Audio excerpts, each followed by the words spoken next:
This is the most down-to-earth farmer I have ever seen. When he is reincarnated, a deity tells him he can ask for any one wish, but Jack only wants to farm the land, and the more remote the place, the better. So the deity immediately makes a call to the god of agriculture. After getting the other's approval, the deity first grants Jack a body immune to all illness. Then he gives him a universal farming tool that can transform in any way he imagines. Not only does he never feel tired no matter how hard he works, even if he hits extremely hard soil or stubborn roots. After he breaks through it, the earth becomes soft and loose. But now is no time to celebrate, because he still hasn't solved the problem of water and food. What's more, this is another world. It wouldn't be strange to run into monsters or worse. After exploring a little, Jack soon arrives at a clearing with an open view. He sees a thick, towering tree in the middle of the forest, a perfect spot to set up a base. The only drawback is there's no river or pond nearby, but that doesn't stop him. He just transforms the universal tool into a shovel and starts digging straight down. After all, it doesn't cost him any energy, but soon he's in for a surprise. If he digs any deeper, he won't be able to climb back out. After thinking it over, Jack decides to change his approach and dig at a slope. Maybe the gods are smiling on him, because in the end, he actually strikes water. With his water supply secured, his next task is to clear the surrounding area of obstacles. He plans to turn this place into farmland eventually, so he transforms the tool into an axe. He's never chopped down a tree before, but he figures you chop one side first, then the other, so the tree falls away from you and doesn't cause injury. He gets right to work.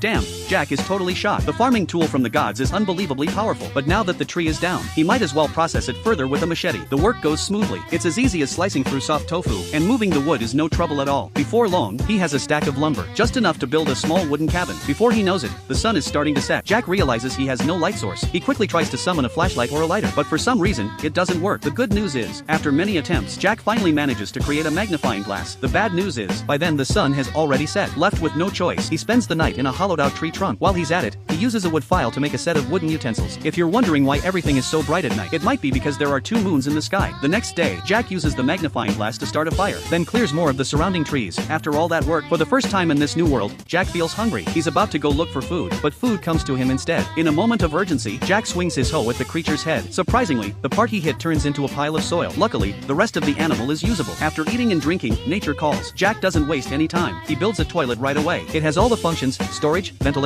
and cleaning. But when he actually uses it, he realizes he forgot about privacy, so he quickly puts up walls around it. Wow, the toilet is even nicer than where he sleeps. With his basic needs met, Jack can finally focus on farming. But what he never expected is that the universal tool has another amazing ability. When he's tilling the soil, if he pictures what he wants to plant in his mind, even if he doesn't put seeds in the ground, by the next day, sprouts will appear. Even the growth rate is incredibly fast. Just like that, he solves the problem of a sustainable food supply. Next, Jack puts up a fence around the area and digs a trench outside the fence. This not only keeps wild rabbits from damaging the crops, but also gives him a chance to add some protein now and then. A few more days pass, and Jack's shelter is starting to look decent. He's also finished building his own house. Even though it looks pretty much like the toilet, it's still better than sleeping in a tree trunk. One day, just as Jack is about to farm as usual, he notices 2 injured little creatures lying outside his base. Sensing that they mean no harm, Jack lets them in and feeds them some leftover wild boar meat. He's loved dogs since he was little, and dogs are a farmer's best friend, so he really hopes the 2 will stay. But soon he realizes something's up. The female looks like she's about to give birth. Seeing this, Jack not only gives up his own house for her, but also kindly lights a fire by the entrance. He himself spends the night back in the tree hollow. The next day, the she-wolf gives birth to 4 pups. Jack still mistakes them for dogs. To celebrate, he brings 2 premium cuts of wild boar. Maybe sensing Jack's kindness, the parents decide not to leave after the birth, making the cabin their home. So Jack builds another house next to it and gives the dogs names. The male is Shadow, the female is Snowy, and the pups are Shadow 2, Shadow 3, Shadow 4, and Shadow 5. From then on, everyone has their own role. Shadow hunts outside, Snowy guards the home, and Jack, all he has to do is farm and harvest. Even though life in this other world is pretty comfortable, he still feels like something's missing. Time passes, and the 4 young shadows have grown quite a bit. With their help, he won't get lost in the forest, so Jack finally discovers the river he's been hoping for, about 2.5 miles from his base. He decides to build a water channel to bring water to his fields, but because it's a big project that requires going back and forth, he cleverly builds a toilet by the river. Thinking ahead about long-term food storage, Jack plans to clear more of the forest, to plant rapeseed and wheat. That way, he can make oil and flour later. Because of this, his farmland expands into 2 sections, so he expands his exploration range, and finally finds a water source. Upstream, there's a small waterfall. Jack decides to build a canal to bring running water to his home, but the round trip takes an hour, which is quite exhausting. Being a civilized person, he builds a restroom along the way, so he doesn't have to worry about monster attacks, while answering nature's call. To make moving soil easier, he transforms the universal tool into a wheelbarrow. With this, efficiency improves greatly, but he overlooks one critical problem: the terrain is uneven, so the wheelbarrow tips over easily when he goes too fast. As the saying goes, to get rich, first build roads. Such a big project is really tough for one person. The top priority now is to store more food for the winter. Back home, he plants rapeseed and wheat so he'll have more food options later. Sometime later, Jack starts to feel the chill. Looking into the distance, the mountain peaks are already covered in snow. His thin clothes are no longer enough to keep him warm. He thinks of making a coat from giant rabbit fur, but because he stored the hides improperly, they've rotted and smell terrible. Wearing them is out of the question, so he focuses on storing firewood and food. Just then, Shadow brings him a new companion, a large, agile spider. Not only can it weave silk into fabric, it can also turn useless hides into something valuable. With the spider's help, Jack finally wears a rabbit fur coat. Not only that, even his blankets and curtains are taken care of. The comfort of his home improves rapidly. He names the spider Webby because it looks so small at first. Winter arrives quickly. Snow falls heavily every day. The spider seems to be hibernating. Jack has prepared well, but he still feels uneasy. If the snow keeps falling, the cabin might collapse under the weight. Winter nights are also the hardest to endure. Loneliness clouds his mind. He can barely remember the last time he spoke to another person. If this continues, he might even lose the ability to speak. Sometime later, the snow melts, and spring returns. But strangely, as soon as he steps outside, he sees the Paw Patrol lined up at the door. It seems they've come to say goodbye. Watching the dogs he raised all leave, Jack can't help but feel sad. But soon they return, with even more dogs. It turns out they went out to find mates. To his surprise, the big spider has also given birth to many spiderlings. Seeing the dogs in pairs makes Jack a little envious. Just then, the big spider suddenly sets off an alarm. Thinking a dangerous monster has appeared, Jack follows Shadow deep into the forest. After walking a long time, he sees a white-haired girl, barely clothed. The animals have surrounded her, and she's trembling with fear. Thrilled to see another human, Jack walks over excitedly and offers her clothes, but the girl bites him on the neck. It turns out she's a vampire. After drinking his blood, the girl returns to her original form, and her body grows larger, but the dogs attack her again. Once attacked, she shrinks back to a smaller size. She begs Jack to call off the dogs. She explains that she bit him only to regain strength. When her energy is too low, she can't maintain her body or clothes. Even though he was bitten, Jack feels fine, so he lets her drink again. After drinking, she returns to her normal appearance. He brings her back home. When she sees Jack's crops, she's overjoyed. Jack picks a tomato and hands it to her. After one taste, she can't stop praising it. Next,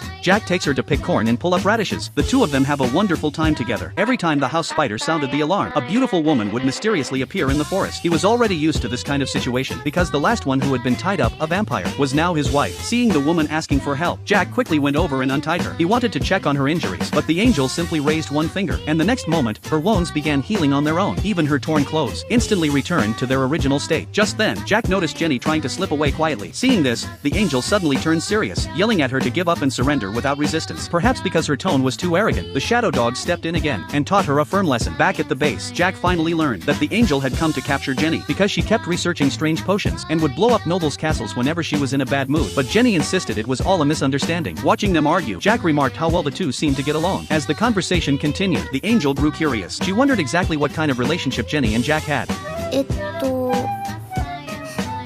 私の旦那様。旦那様？ As soon as she asked, not only was the angel shocked by the answer, but Jack was also left stunned. After all, it was the first time he had been referred to that way. But there was an even bigger surprise. Jenny actually invited the angel to move in with them. Jack had no objections to adding such a beautiful woman to their home, but the angel was completely caught off guard. Before she could respond, Jenny pulled her over to Jack's vegetable garden and gave her a full tour, including introductions to all of Jack's pets. But the moment she saw them, the angel fainted on the spot, just as Jenny had expected. She herself had been just as frightened when she first arrived. Next, Jenny invited the angel to help out in the fields. With Jack's land being so large, it was tough for just two people to manage everything. The angel could only resign herself to it. She had been there less than a day and was already being turned into a laborer. After a whole afternoon of work, all the crops were finally harvested. Watching the two use magic to clean the mud off themselves, Jack felt truly envious. Back inside the cabin, the angel tasted strawberries for the first time. She thought to herself that this self-sufficient life wasn't so bad after all. But Jenny immediately seized the opportunity to tease her. 決まりね。一緒に住んでくれるわよね。ね、お願いよ。私一人じゃ体が持たないのよ。はい？どういうことですか？ After the two women moved in, Jack's quality of life kept improving. He no longer had to do things like carry lumber by himself. But soon a new problem arose. Shadow and Snowy's puppies had started having litters of their own, and the old house was quickly becoming too crowded. So Jack came up with an idea. He built a kennel right next to the orchard. After they moved in, the dogs seemed quite happy. In comparison, the spider's children were completely different. They didn't need any care from Jack at all. Once they grew up, they became incredibly powerful. Of course, a small number of them still chose to stay behind. Around that time, the angel mentioned she needed to go away for a while. Jack thought she might be leaving for good, but Jenny told him not to worry at all. Sure enough, after only 2.5 days, the angel returned with a surprise. It turned out the elf tribe once lived far in the north, but a war 200 years ago destroyed their homeland. Since then, they had wandered with no permanent home, unable to increase their numbers, so they begged Jack to take them in. Jack had no reason to refuse such an offer. Then Jenny began her familiar introduction routine. 座布団よ。それとクロたち。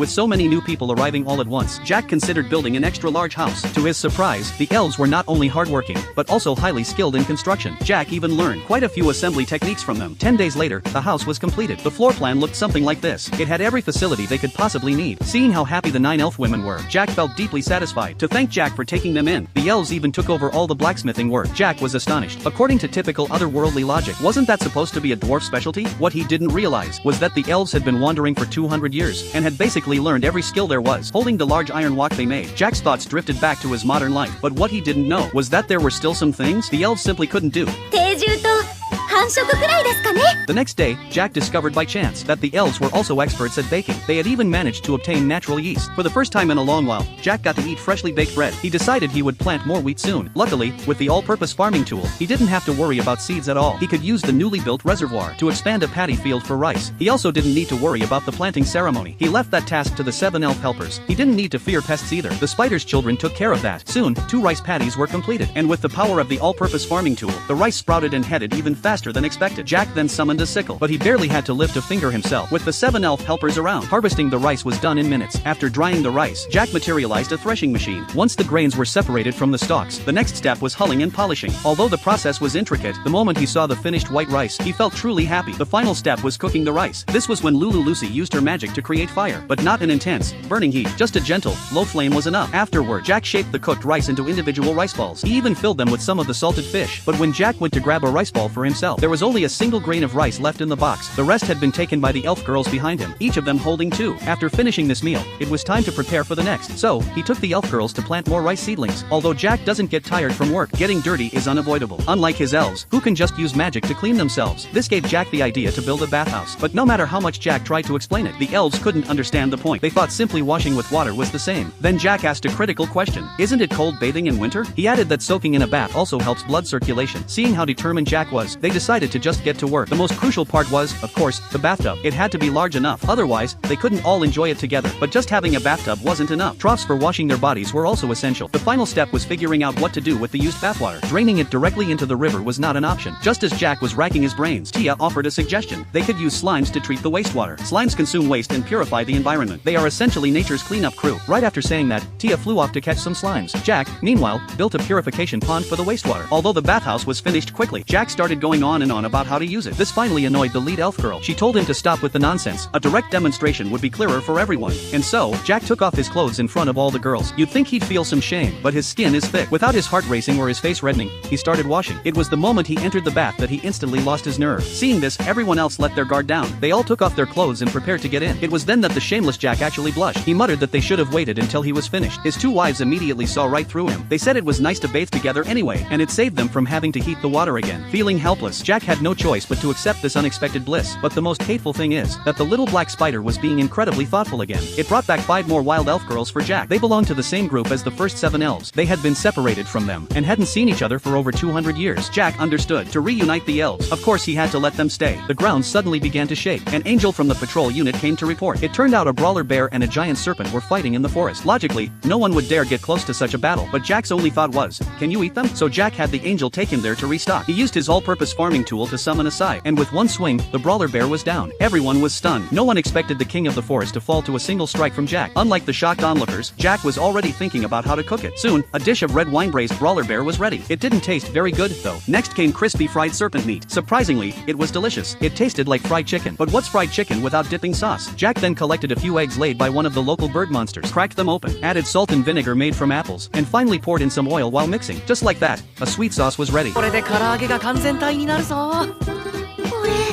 のままでもいけますわよ。 He also took the opportunity to make some miso paste. While he was setting the miso aside to ferment, more visitors arrived. This time, it was a group of dwarves. Too bad they were all old men. They had heard Jack's village had good alcohol and came seeking it out. They also possessed excellent brewing skills, able to turn high-quality crops into delicious liquor. So Jack decided to let them stay and put them in charge of brewing. He even threw a welcome party for them, also celebrating the recent additions of the beastfolk and dwarves. Unexpectedly, the dragon Draven also crashed the party. His presence alone wasn't the problem, but he always drank too much and caused a scene. Luckily, his servant was always quick to restrain him. Jack, however, however, was genuinely pleased. Finally, some adult males had moved in. He asked the dwarves if any of the women in the village caught their eye. It turned out all the women were too young for the dwarves' taste. They preferred mature women, with beards. The next day, a dragon appeared above the village. Seeing its hostile intent, Jack prepared to strike first, but then Draven rushed over. Before the two dragons could clash, a fierce white dragon also descended. Seeing this, Jack decisively threw his weapon. Unexpectedly, the white dragon dodged it at the last moment. Suddenly, Draven's servant stepped in front of Jack. It was revealed that the other two dragons were Draven's wife and daughter. Draven had been sneaking out at night, making them suspect he was having an affair. In reality, he was just going out for drinks. 待てお前たち、考えてもみろ。この父に浮気などする度胸があると思うか。そうでしたわね。ああ、よかった。After learning the truth, the two apologized to Jack. They also realized the importance of staying on good terms with him. Otherwise, they might end up roasted and eaten one day. It turned out the mother dragon hadn't simply dodged in time. She had tried to block with a barrier, but Jack's attack shattered it instantly. Fortunately, the spider, an old friend of the mother dragon, stepped in and saved her at the last moment. Before leaving, the mother dragon decided to leave her daughter in the village. They couldn't ignore the threat of Jack's power, but rather than having her spy on him, the plan was for the dragon girl to win Jack over. That way, he wouldn't pose a danger to the dragon tribe. Helpless, Jack was forced to accept another wife. The dragon girl wanted to contribute to the village, but as a dragon, her strength was far beyond ordinary. Without careful control, she would break everything. Even when trying to gently pick apples, a single sneeze could cause a huge explosion. It seemed she, too, was stuck at the kids' table. Just as Jack was worrying about what role to give her, Leah reminded him, dragons aren't just physically powerful, their wisdom and knowledge are also superior. So the dragon girl was assigned to handle diplomacy. This, however, absolutely terrified the envoy from the Demon King's army. He had come to subtly demand tribute, but ended up feeling like a debtor being pressed for payment. Small, helpless, and afraid. In the end, he didn't even dare specify an amount, just telling them to give whatever they saw fit. He didn't dare make any real demands. Back at the Demon King's castle, everyone was shocked. No one expected a small village's power to keep growing. The envoy, one of the four heavenly kings, quickly came up with a plan. Send his daughter, Rem, to investigate. At this point, Rem had no idea what she was in for. She was confident in her magical abilities, and thought a small village wouldn't be a big deal. But what greeted her was the rumored, notoriously dangerous dragon girl. While the dragon girl was showing Rem around, an angel came to report that Jack's presence was required to deal with a visiting envoy. Rem seized the chance to scout the village's combat capabilities. Races like the lizardmen, beastfolk, oni, and dwarves would be troublesome, but the Demon King's army could overwhelm them with numbers. However, the vampire princess Lulu Lucy and the angel Tia were top-tier fighters. Even ignoring those two, the three assassins serving under Tia alone would be hard to handle. Soon, Rem noticed the elf women. They were known for abducting young men, and were labeled man-eaters. If surrounded by 5 or more, escape was nearly impossible. But what she saw next shattered Rem's confidence completely. なんとイーフェルドウルフとデーモンスパイダーがしかも群れをなして今まで魔王国の中ではそれなりに秀でた魔法使いだと自負してきましたがまるで自信がなくなってきました Seeing how powerful the villagers were, she assumed the village chief must be an incredibly dangerous figure. Just as she was thinking that, Jack appeared. He thought Rem was lost in the woods, and offered to help. But Rem, proud of her demon heritage, wasn't so weak as to need a human's pity. She soon regretted her attitude after returning to the village. Upon asking, she learned that the man she'd just met was the village chief.